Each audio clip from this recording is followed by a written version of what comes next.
मैं निशांत सर। आज हम लोग जानेंगे क्लास 9 का चैप्टर 4 केमिस्ट्री में, इसका हेडिंग है परमाणु एवं उसकी संरचना। तो सबसे पहले हम जानेंगे परमाणु होता क्या है, परमाणु का निर्माण कैसे हुआ है, परमाणु के घटक क्या क्या हैं, परमाणु को क्या विखंडित किया जा सकता है अथवा नहीं किया जा सकता है। तो इसे एक एक करके हम समझने का प्रयास करेंगे। सबसे पहले हम देखेंगे कि परमाणु है क्या।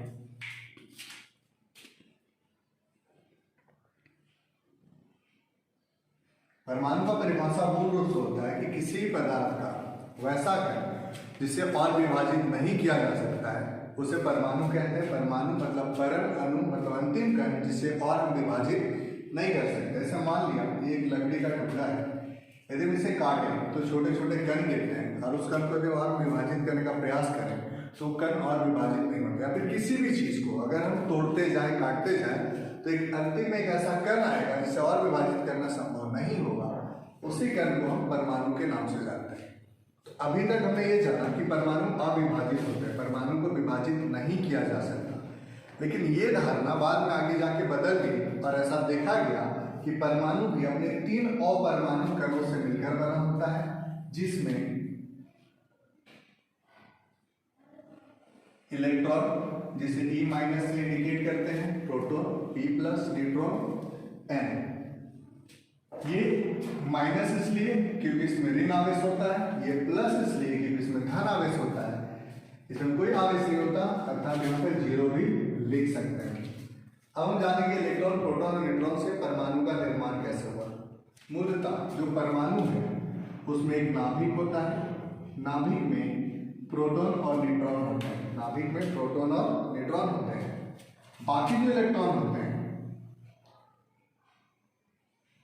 तो किसी भी परमाणु के बाहर बहुत सारे कोष होते हैं, जैसे K कोष, L कोष, M कोष। इलेक्ट्रॉन इन कोष में चक्कर लगाते रहते हैं, अर्थात एक परमाणु के अंदर 3 अपरमाणु कण होते हैं, इलेक्ट्रॉन, प्रोटॉन, न्यूट्रॉन। प्रोटॉन और न्यूट्रॉन नाभिक में पाए जाते हैं और इलेक्ट्रॉन इस कक्ष के चारों ओर चक्कर लगाते हैं। अब हमें यह देखना है कि किसका भार कितना, अर्थात परमाणु का भार हम कैसे ज्ञात करेंगे, परमाणु में किन किन चीजों का भार हम जोड़ेंगे तो परमाणु का कुल भार निकलेगा। तो इसके बाद हम समझते हैं।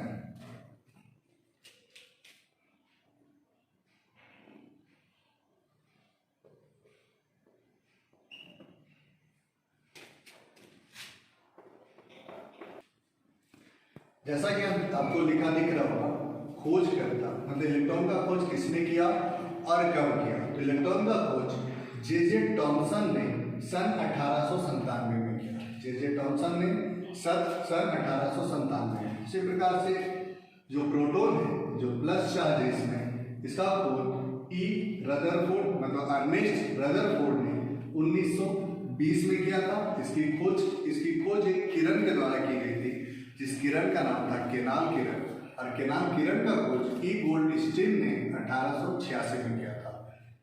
फिर से जान लेंगे प्रोटॉन का खोज ई रदरफोर्ड 1920 में। इस प्रोटॉन की खोज एक किरण के द्वारा की गई थी और किरण का खोज ई गोल्डस्टीन ने 1886 में किया था। अब मानते हैं न्यूट्रॉन की खोज जेम्स चैडविक ने 1932 में की थी। अब हम देखेंगे आवेश कि परमाणु के किस अपरमाणु कण में कौन सा आवेश है। तो इलेक्ट्रॉन में ऋण आवेश होता है अर्थात ऋण आयन कहलाते हैं। प्रोटॉन में प्लस चार्ज है इसलिए धनावेशित है।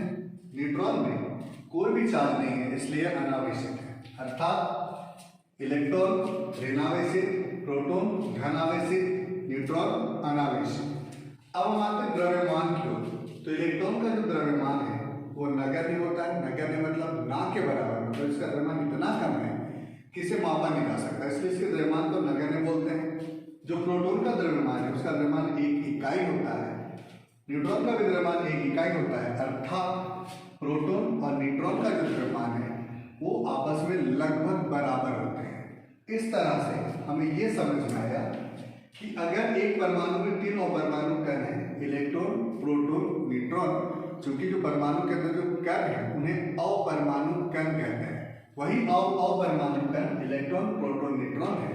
चूंकि इलेक्ट्रॉन का जो द्रव्यमान है वो नगण्य है, और प्रोटॉन का द्रव्यमान और न्यूट्रॉन का द्रव्यमान, अगर इन दोनों के द्रव्यमान को हम जोड़ दें तो परमाणु का द्रव्यमान हमें प्राप्त हो जाएगा।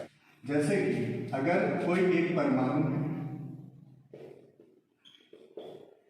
इस परमाणु में यदि हमें ये पता है कि इस परमाणु में प्रोटॉन की संख्या कितनी है और न्यूट्रॉन की संख्या कितनी है, तो हम आसानी से इसका द्रव्यमान निकाल सकते हैं। ऐसा इसलिए है क्योंकि हमने अभी तुरंत देखा था इलेक्ट्रॉन का द्रव्यमान, अगर प्रोटॉन और न्यूट्रॉन के द्रव्यमान को केवल जब जोड़ेंगे तो हमें परमाणु का द्रव्यमान प्राप्त हो जाएगा। अर्थात जो परमाणु द्रव्यमान होता है उसे U से इंडिकेट करते हैं। U means unified, U equal to P plus N। मतलब कभी भी जब किसी परमाणु का द्रव्यमान निकालना है तो P और N मतलब प्रोटॉन और न्यूट्रॉन को जोड़ देंगे तो द्रव्यमान हमें प्राप्त हो जाएगा। अब हम एक चीज जान लेते हैं कि कोई भी परमाणु, किसी भी परमाणु में कौन सा आवेश होता है। तो अधिकतर परमाणु ऐसे हैं जिसमें कोई आवेश नहीं होता, कुल मिलाकर उसमें कोई आवेश नहीं होता। जैसे कोई एक परमाणु लेते हैं, जैसे कार्बन जिसका परमाणु संख्या 12 होता है, अर्थात परमाणु संख्या 6 होता है, अर्थात इसमें P 6 होगा और N भी 6 होगा। ऐसा इसलिए है क्योंकि जो परमाणु संख्या होता है उसे हम Z से इंडिकेट करते हैं और Z इक्वल टू P होता है और P इक्वल टू N होता है। मतलब किसी भी परमाणु में जितना परमाणु संख्या होगा उतना ही प्रोटॉन का संख्या होगा और उतना ही न्यूट्रॉन का संख्या होगा। अर्थात अगर किसी परमाणु जैसे कार्बन परमाणु संख्या 6 हमें पता है, मतलब परमाणु संख्या 6 है, तो प्रोटॉन भी 6 होगा और आपका न्यूट्रॉन भी 6 होगा। इस तरह से अगर हम इलेक्ट्रॉन की बात करें, इलेक्ट्रॉन इक्वल टू प्रोटॉन, जितना इलेक्ट्रॉन होता है उतना ही प्रोटॉन होता है। इस कंडीशन में अगर इलेक्ट्रॉन की संख्या 6 है और प्रोटॉन की संख्या भी 6 है और एक माइनस में एक प्लस में है, तो इस तरह से कोई भी परमाणु जो होगा वो अनावेशित होगा, मतलब वो परमाणु में कोई आवेश नहीं होगा। तो अधिकतर परमाणु में प्रोटॉन और न्यूट्रॉन, प्रोटॉन और इलेक्ट्रॉन की संख्या हमेशा समान होती है, बराबर होती है। जितना प्रोटॉन उतना ही इलेक्ट्रॉन, अर्थात जितना प्लस चार्ज उतना ही माइनस चार्ज। इसलिए कोई भी परमाणु हमेशा पूर्ण रूप से अनावेशित होता है। न्यूट्रॉन की अगर बात करें तो न्यूट्रॉन किसी परमाणु में 0.5 या 1 इकाई इधर उधर हो सकता है, लेकिन प्रोटॉन, इलेक्ट्रॉन और परमाणु संख्या ये हमेशा किसी भी कंडीशन में इक्वल होगी। तो इसे ध्यान रखेंगे, Z equal to P equal to E। मतलब अगर परमाणु संख्या 6 है तो प्रोटॉन की संख्या भी 6 और इलेक्ट्रॉन की संख्या 6 ही होगी। एक बात और जानने योग्य है, प्रोटॉन और इलेक्ट्रॉन सारे परमाणु में होते हैं, प्रोटॉन और इलेक्ट्रॉन सारे परमाणु में होते हैं, लेकिन न्यूट्रॉन जो है एक परमाणु ऐसा है जिसमें न्यूट्रॉन होता ही नहीं, जैसे हाइड्रोजन।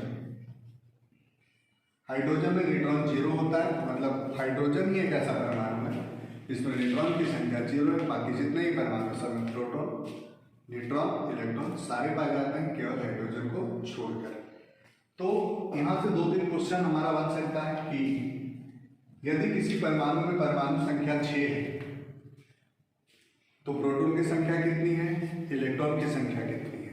तो प्रोटॉन की संख्या भी 6 होगी और इलेक्ट्रॉन की संख्या भी 6 होगी। एक और क्वेश्चन आ सकता है कि यदि किसी परमाणु में जितना प्रोटॉन है उतना ही इलेक्ट्रॉन है तो उस परमाणु का आवेश क्या होगा, तो उसका आवेश 0 होगा। क्वेश्चन आ सकता है कि इलेक्ट्रॉन का खोज किसने किया, तो जे टॉमसन। कब हुआ, तो 1897। प्रोटॉन का खोज किसने किया, लीन रदरफोर्ड। कब हुआ, तो 1920। जेम्स चैडविक, न्यूट्रॉन का खोज 1932। आवेश, ऋण आवेश इलेक्ट्रॉन, प्रोटॉन धन आवेश, न्यूट्रॉन अनावेशित। द्रव्यमान इलेक्ट्रॉन ना के बराबर, प्रोटॉन 1 इकाई, न्यूट्रॉन भी 1 इकाई। दूसरी चीज, अगर हमें परमाणु संख्या पता है तो प्रोटॉन और इलेक्ट्रॉन हमेशा परमाणु संख्या के बराबर होगी, इसे ध्यान रखें। बाकी अब अगले क्लास में, आज के लिए